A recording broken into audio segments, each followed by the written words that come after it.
Hey, it's Dr. Susan, and I wanted to share some more myths about hormone pellets. I actually have a couple of hormone pellets here with me today because one of the questions people ask are, what is in them and how big are they and things like that. So what I'll tell you first is what is in a hormone pellet is potentially either estradiol, which is the bioidentical estrogen that we make our whole lives until menopause, and testosterone, which is another very important hormone for women, and they're separate, and they could actually come in all kinds of different doses. So the dose is calculated for you individually based on your weight and your starting hormone levels, and then we mix and match. So in this case, there's just two, and I actually want to show you how tiny they are because it's pretty amazing. I don't know if you can see there on my hand, but I'll hold them up for you. This would be a 100 milligram testosterone pellet. I know it's probably hard to see because it's literally the size of a piece of long grain rice. And this would be so tiny, it's like a piece of couscous. A 10 milligram estradiol pellet, you probably can't even see it, that's how small it is, but it's literally the size of a piece of couscous. So we often say, I do anyway, long grain rice, piece of couscous. Now this would be the dose that somebody my size might get. This would be 100 milligrams of testosterone and 10 milligrams of estradiol. But depending on your weight, it would be calculated individually for you. Of course, these live in sterile bottles, so I have these out in my hand today just to play with, but they come out of little sterile bottles. So as you can see, they're quite tiny. Now, one myth that I've heard, and I must admit, I've seen some videos that look pretty gruesome of pellet placement, but it's so easy to place a pellet if it's done by someone experienced. We have to make a little poke about that size to get this thing in underneath your body fat. So a little bit of local anesthetic right in the jeans pocket area of your bottom. That stings for, 3 or 4 seconds. We use a 30 gauge needle, which is a Botox needle. Many of you are familiar with that, teeny tiny needle. Once that area is numb, tiny little poke, 2 millimeters in size, just big enough to get these through. And then a hollow needle goes into that fatty area in our bottom. And then the pellets are just dropped in there. So they're actually sitting underneath our body fat. They're not in the muscle. That's another common thing that I hear people ask. And they dissolve really slowly over time. So what's in here? Absolutely nothing except an inert powder called stearic acid. That's actually what you'd find in aspirin, ibuprofen, all kinds of things. It's an inert powder. I don't think anyone in the world's ever been allergic to it. And then the bioidentical hormone itself, and that's it. That's all that's in there, and they completely dissolve over time. Now, interestingly, estradiol, this little teeny tiny one, is more potent than testosterone.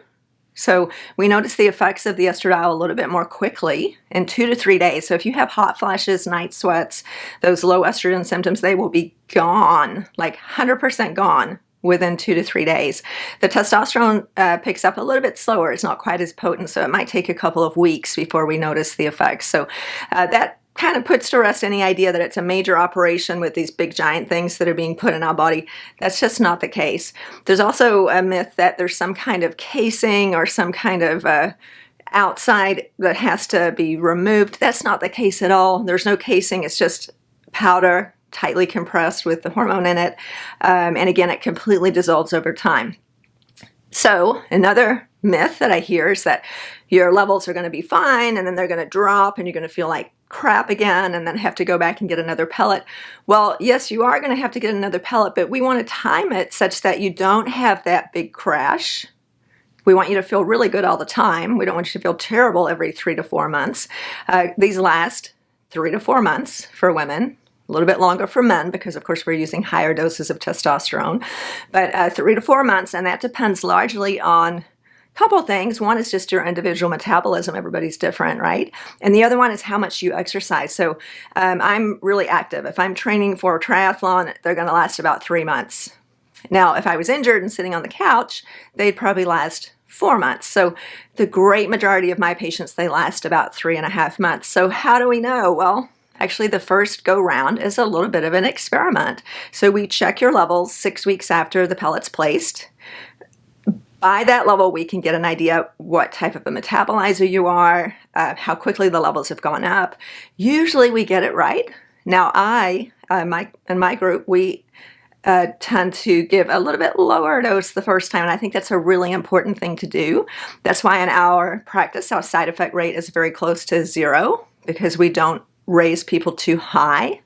Now, if you're getting a pellet the first time, we don't know. You could be really sensitive to the hormones. So dosing a little bit lower the first time, I think, is very wise, because this is a common question. How do you know the right dose? Well, we have a little calculator, which is very helpful. BioT, the system that I use, which is very, very helpful, gives us a little calculator. Now, we could just use that dose, which most people do.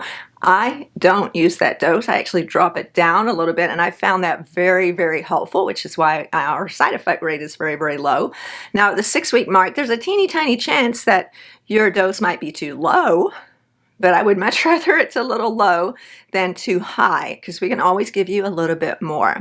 So that comes to another common question or slash myth, is that once you get these in your body, you're stuck with them, you're going to feel horrible, and the symptoms won't go away for 3 to 4 months. Well, actually, I look at the reverse of that as being true. You are stuck with them for 3 to 4 months, and that's an amazing, wonderful quality of life improvement, because I don't want to be putting a cream on twice a day, or God forbid taking a pill, which is terrible for our liver. I don't want to have to remember anything. We're busy. And when we had ovaries that were functioning, we were getting hormones delivered 24/7 all the time, like this. Granted, the levels went up and down a little bit, but we were getting hormones in our system all the time.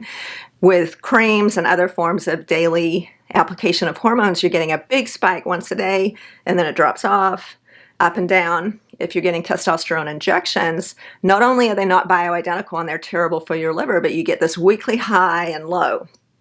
So with pellets, I actually kind of counter that argument, like, oh, it's so terrible that you're stuck with them. It's great that you're stuck with them. This is amazing. You can get perfect hormone levels that stay stable for 3 to 4 months, and based on your lifestyle. So we ask you questions about how much exercise you do.